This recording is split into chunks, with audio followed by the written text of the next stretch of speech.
Sir अभी जब हम दिल्ली गए तो एसी बस में गए, तो एसी बस में जब गए तो हमें प्राइवेट बस से ज़्यादा अच्छा लगा। तो हम सोचते हैं कि जो ज़िंदगी हम जी रहे हैं, ये अगर ज़िंदगी हम भक्ति के मार्ग चले जाएं तो उस पर चले जाएंगे तो जैसे एसी में आनंद मिला वैसे उस ज़िंदगी में भी आनंद मिल सकता है। यही हम सोच रहे थे, यही हमारे मन में विचार आ रहे थे। नया सवाल है। सवाल बदल गया मेरा। तुम्हारा सवाल क्या है? अपनी तरफ कीजिए। मेरा सर आपसे सवाल है, गरीबी से निकलने के लिए हम कोशिश करें ही क्यों? जब हम ध्यान कर सकते हैं, उसी से शांत हो सकते हैं, मुक्त हो सकते हैं, तो फिर हम गरीबी से उतनी भीड़ में जाए क्यों? मुझे लगा आप ये पूछना चाहते हैं कि क्या मैं सर गरीबी में से निकल सकता हूँ, लेकिन आप ये बोल रहे हैं कि क्या मैं भक्ति में जा सकता हूँ और गहरे। आपको भी यही लगा था ना पहले इनका सवाल कि गरीबी में से कैसे निकलें। देखिए, किसी भी सिचुएशन में से हम तभी निकलेंगे, चाहे गरीबी हो, चाहे भक्ति का उल्टा क्या होगा, जो भी ज़िंदगी जी रहे हैं हम लोग, अटैचमेंट कह लीजिए, मोह की ज़िंदगी, जहाँ पर आप लोगों से मोह में रहते हैं, पैसे के साथ लालच में रहते हैं, चाहे उसमें से निकलना हो, चाहे आपको गरीबी में से निकलना हो। जब तक आपको अपनी स्थिति के ऊपर बहुत स्ट्रॉन्ग डिस्गस्ट नहीं आएगा कि मैं कैसी ज़िंदगी जी रहा हूँ, तब तक आप उसमें से नहीं निकल सकते।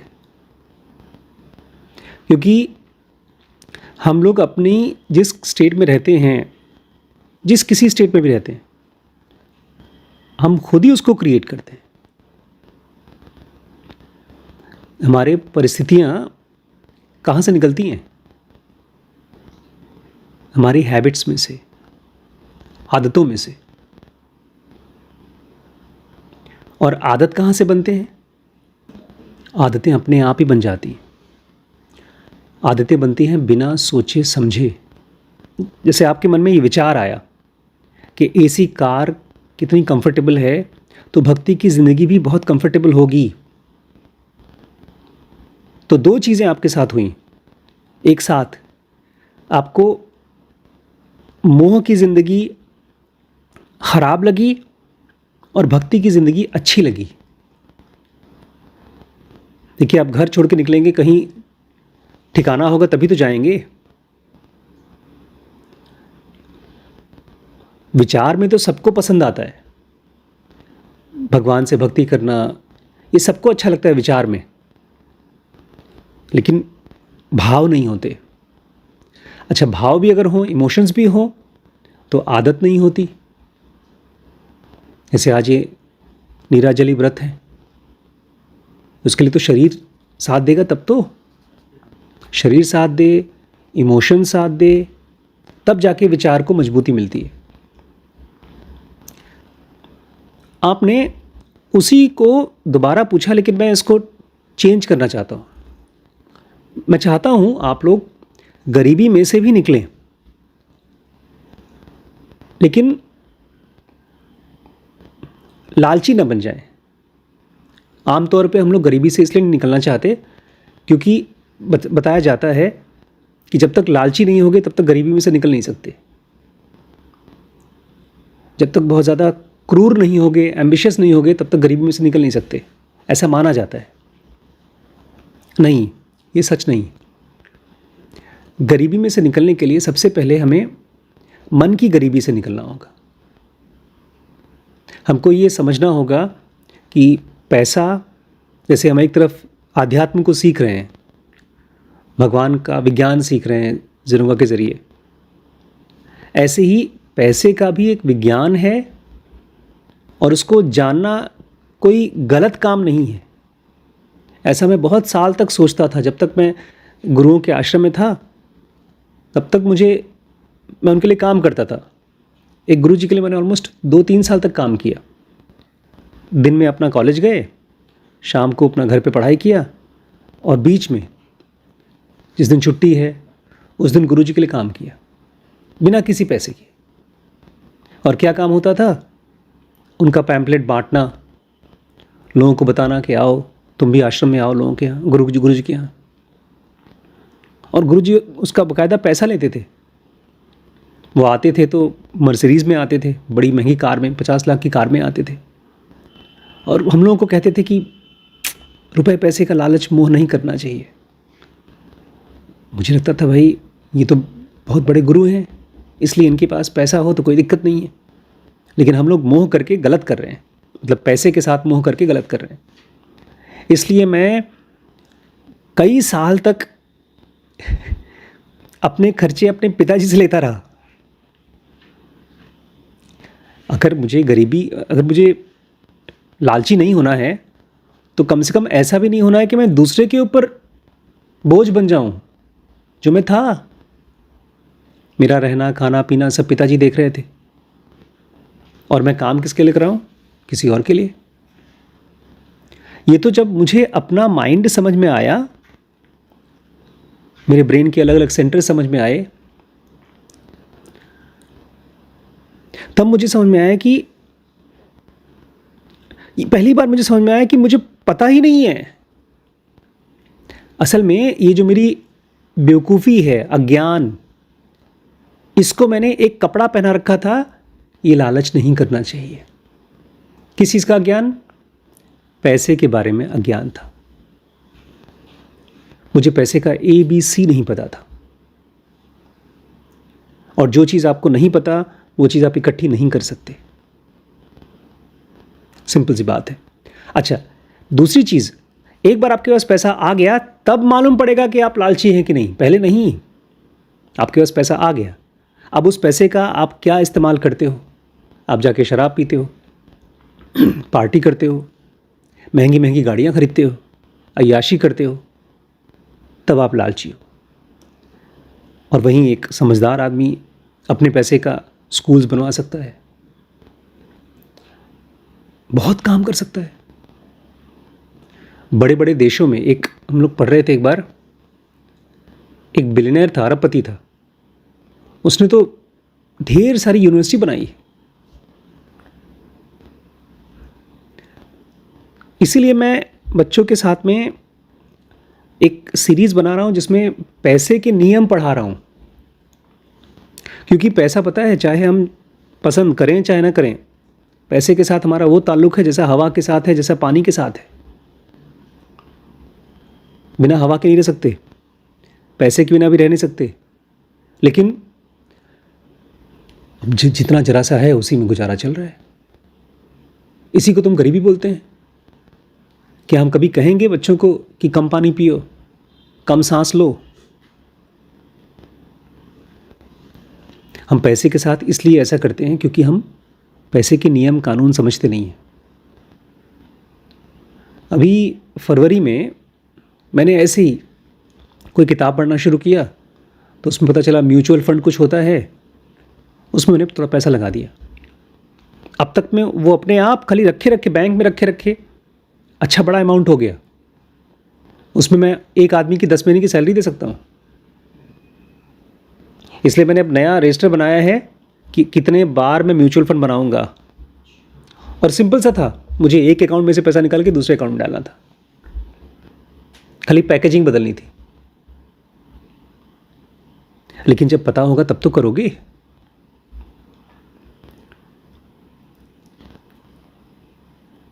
तो आपने पूछा पैसे के चक्कर में पड़े ही क्यों? क्योंकि हम रोज पैसे को हैंडल कर रहे हैं। और जो आदमी 10 रुपए को कायदे से हैंडल कर पाएगा वही 10,000 और वही 10,000 करोड़ को भी हैंडल कर पाएगा। शायद ऐसा हो हम लोगों के साथ में कि हम नहीं जानते, इसलिए हम डरते हैं, सीखने से डरते हैं। और तीसरी सबसे इंपॉर्टेंट चीज़ है, हम क्यों पैसे के साथ में हमारा नेगेटिव रिलेशनशिप है, आलस। कोई भी चीज़ करने के लिए आपको अपने हैबिट को तोड़ना पड़ेगा। अगर मान लो मेरा YouTube का चैनल है या हमारा रिम्बी स्कैन है या कोई और बिजनेस है, नहीं चल रहा है और मैं वही काम किए पड़ा हूँ जो पहले से कर रहा था और कुछ नया नहीं कर रहा हूँ, तो क्यों नहीं कर रहा हूँ कुछ नया? आलस। आलस कभी भी साफ चेहरा नहीं दिखाता अपने को। आलस कभी भी आलस की तरह नहीं आता। जब आप कुछ करने की कोशिश करोगे तब पता चलता है कि आप आलस में थे। हम लोग यहाँ पर इकट्ठे होते हैं। अगर मैं आप लोगों के साथ बैठ करके वीडियोस ना बनाऊं तो आप इकट्ठे भी नहीं होंगे। उस समय पर क्या करेंगे? अपना कोई वीडियो देखेंगे, कोई मैगज़ीन पढ़ेंगे या खा पी के सो जाएंगे। तो क्या वो आलस है? वो भी एक ज़िंदगी है। और ब्रेन की क्वालिटी है, आपका ब्रेन है चाहे आपका ब्रेन, चाहे हमारा ब्रेन, किसी का भी ब्रेन है, कंप्यूटर की तरह है। उसमें अगर कोई सॉफ्टवेयर डाल दिया, उसको रन किया तो चलाएगा, सब कंप्यूटर में चलाएगा। खाली इंसान के ब्रेन में सॉफ्टवेयर पढ़ने में थोड़ा टाइम लगता है। ये सब नियम कानून पढ़ना, उसको याद रखना, उसको प्रैक्टिस करना, इसको टाइम लगता है।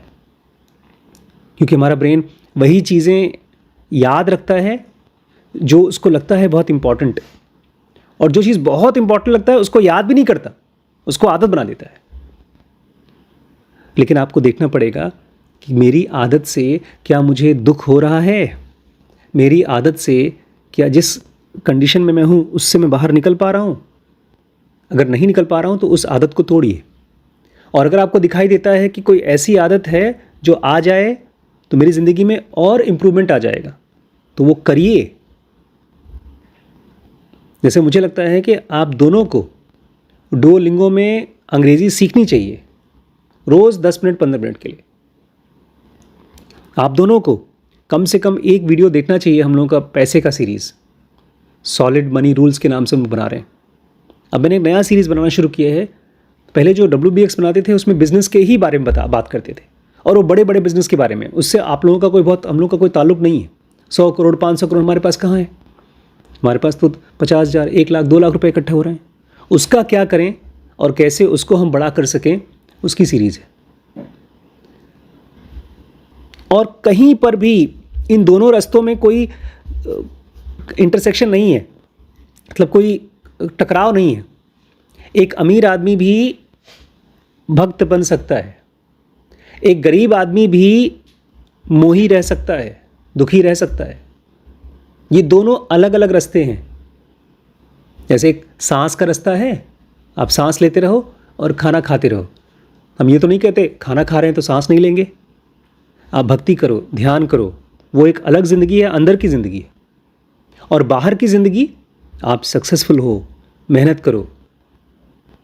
जिन लोगों ने भी ये फैलाया है ना, वो दूसरों को गरीब रख के अपने नीचे काम करने के लिए फैलाया है। और जब तक आप पैसा नहीं कमाएंगे तब तक आपको मालूम कैसे पड़ेगा आप लालची हैं कि नहीं? क्या पता गरीब हैं इसलिए बोल रहे हैं कि हमको पैसे से कोई मोह नहीं है। भाई क्या बोलते हैं, अंगूर खट्टे निकल ही नहीं पाएंगे तो उसको कहना कोई और रास्ता है, उसी में काम करें। हाँ, अंगूर खट्टे बोल देंगे हम। हाँ, आंगन को सही बात है, नाचना आवे आंगन टेढ़ा। मैं अभी आजकल 2-3 यूट्यूबर्स को देख रहा हूँ, ध्रुव राठी को देख रहा हूँ। मैं इसलिए देख रहा हूँ क्योंकि मुझे उससे विचार नहीं मिलते, लेकिन उनसे मुझे वीडियो के बारे में जानकारी मिलती है कि जनरल पब्लिक कैसे वीडियोस देखना पसंद करती है। और मैं देख रहा हूँ मुझे वैसे वीडियोस बनाना नहीं आता, ऐसे एडिटिंग नहीं आती, तो मुझे सीखना है वो सब चीज़। और सीखना अपने आप में मुश्किल काम है। अच्छा, सीखते समय अगर मैं नहीं सीख पा रहा हूँ तब मैं बोलूँ कि बॉस मैं निकम्मा हूँ। सीख लिया और उस वैसा कर लिया और तब बोलूँ कि मुझे इसकी ज़रूरत नहीं है, तब सही है। लेकिन जब तक ज़िंदा हैं, जब तक सांस ले रहे हैं, अपनी बाहर की हालत रुपए पैसे की उसको भी इम्प्रूव करना चाहिए, और साथ ही साथ अंदर में भी और गहरे जाना चाहिए। खाली एक के पीछे पड़ेंगे, अगर एक ही के पीछे पड़ना है किसी को, लेकिन एक ही पीछे क्यों पड़े यार हम? ऐसा तो होता नहीं खाली खाना खा के काम चल जाता है, सांस भी तो लेना होता है।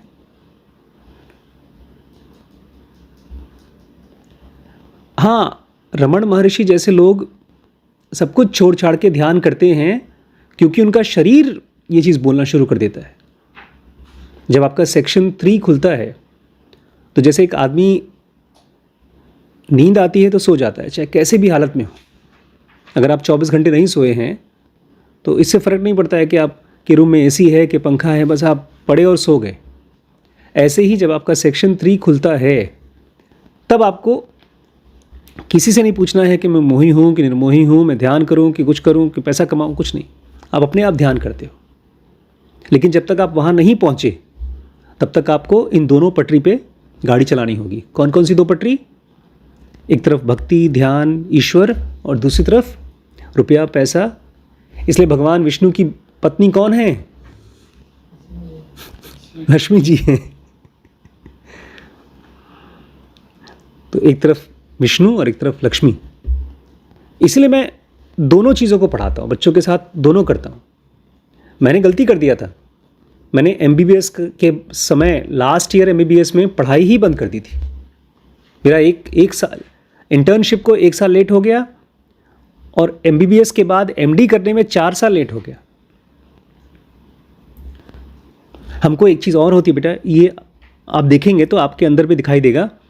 हम लोगों के मन में एक ये विचार है, दबा हुआ विचार है, सामने नहीं आता कि अगर ध्यान व्यान कर लिया तो पैसा भी आ ही जाएगा। ऐसा नहीं होता। एक बात बताओ, मैं डॉक्टर हूँ, ठीक है, और मैं कहूँ कि अगर मैं मरीज़ों को देखूंगा और पैसा लूँगा तो मेरे अंदर लालच आ जाएगा। क्या सही है? लालच आएगा या नहीं आएगा वो तो जब आपके पास पैसा होगा तब पता चलेगा। लालच पैसा इकट्ठा करना नहीं है, लालच पैसे का गलत इस्तेमाल करना है। जब पैसा आता है तो पैसा एक बारिश की तरह है, और जब ज़मीन में बारिश गिरती है तब जो बीज ज़मीन में होता है वो पौधा बनता है। तो एक तरफ आप ध्यान, जनोगा, भक्ति, इन सब चीज़ों को पढ़ के आप सही बीज डाल रहे हैं। आज हम लोगों के खेत में आश्रम बनेगा, वहाँ पर शराब का ठेका नहीं बनेगा।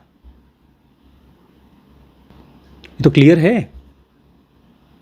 लेकिन अगर पैसा नहीं आएगा तो आश्रम भी नहीं बनेगा। और जब पैसा आएगा और आपको नहीं पता पैसा कैसे हैंडल करना है, मालूम पड़ा गवर्नमेंट से एक लेटर आ गया, डालो, इनकम टैक्स दो। क्यों? क्योंकि आपने इनकम टैक्स कायदे से पढ़ा ही नहीं कि कहाँ कहाँ पैसा आपको इन्वेस्ट करना चाहिए था, कितना GST भरना चाहिए था, नहीं पता था।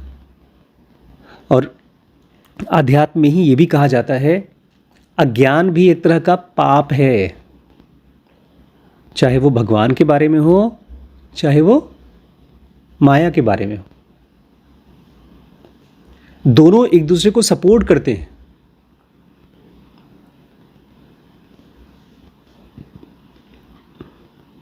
माया दुश्मन नहीं है पुरुष की, ईश्वर की। माया ईश्वर की झलक है। गलती तब होती है जब केवल माया के चक्कर में हम रहते हैं। जो आदमी को पता ही नहीं है आध्यात्म क्या होता है, ध्यान क्या होता है, उसके पास पैसा आएगा तो गारंटी है वो शराबी बनेगा, वो एडिक्ट बनेगा, वो तानाशाह बनेगा। क्योंकि पैसा आते ही आपके अंदर में डर बढ़ जाता है। पैसा आता है तो डर होता है कि पैसा चला जाएगा, उसको कंट्रोल करना। पावर आती है तो लगता है जो लोग भी मेरे को हटाएंगे पावर से, उन सबको दबाना है। इसलिए एक हाथ आपका पैसे के साथ होना चाहिए और दूसरा हाथ आपका ध्यान के साथ होना चाहिए। इसलिए इंडिया के जितने भी देवी देवता हैं, सबके पास कोई न कोई अस्त्र होता है। किसी के पास तलवार, किसी के पास त्रिशूल, किसी के पास चक्र। वो पावर दिखाता है। पैसा एक पावर है, ज्ञान भी एक पावर है। तो दोनों चीज़ें इकट्ठी करिए और आपके ब्रेन में काफ़ी कैपेसिटी है, उसमें आराम से दोनों इकट्ठी कर सकते हैं। भक्ति माया की दुश्मन नहीं है, बल्कि भक्ति आपको बताती है कि आप कितना समझदार हो रहे हैं, और माया के सामने आपको बताती है कि हाँ, आप सही चल रहे हैं। मतलब जब माया आती है, पैसा आता है और उसको आप सही सही जगहों पर लगा पाते हैं, इसका मतलब आप सही भक्त हैं। और ये चीज़ लास्ट में खाली एक पॉइंट बोलना है, ज़िंदगी अपने आप सब कुछ आपको देती जाएगी। आप आगे बढ़ो, अब थोड़ा सा आगे बढ़ो, बीज डालो और पेड़ अपने आप बनेगा। खाली इनकार मत करो।